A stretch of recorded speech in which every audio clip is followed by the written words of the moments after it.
যেহেতু তাহাজ্জুদের সালাত পড়েন, তো তিনি বলেন আমি মাঝরাতে উঠে একটা গামলা দিয়ে পাত্র দিয়ে অজুর পানি নিয়ে আসছি বিশ্বনবীর জন্য, এনে দিলাম।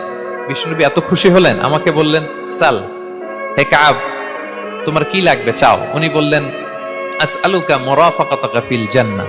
উনি বললেন ইয়া রাসূলুল্লাহ, আপনি যদি কিছু চাইতেই বলেন তাহলে আমি জান্নাতে আপনার সাথে থাকতে চাই। দেখেন কিভাবে ওনারা সুযোগ কাজে লাগাতে। অজুর পানি নিয়ে আসছে, বিষ্ণুবী খুশি হয়ে গেলেন, বলেন তুমি কি চাও?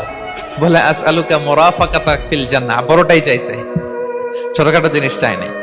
নবী হে, আমি জান্নাতে আপনার সাথী হতে চাই। বিষ্ণু বললেন আওয়া গায়রা যালিক, আর কিছু চাও, অন্য কিছু লাগবে? বলতেছে না, উরিদু যাক, শুধু এইটাই চাই।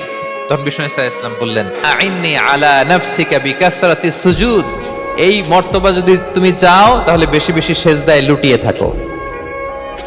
আলাইকা বিকাসরাতি সুজুদ, বেশি বেশি সেজদা দিও।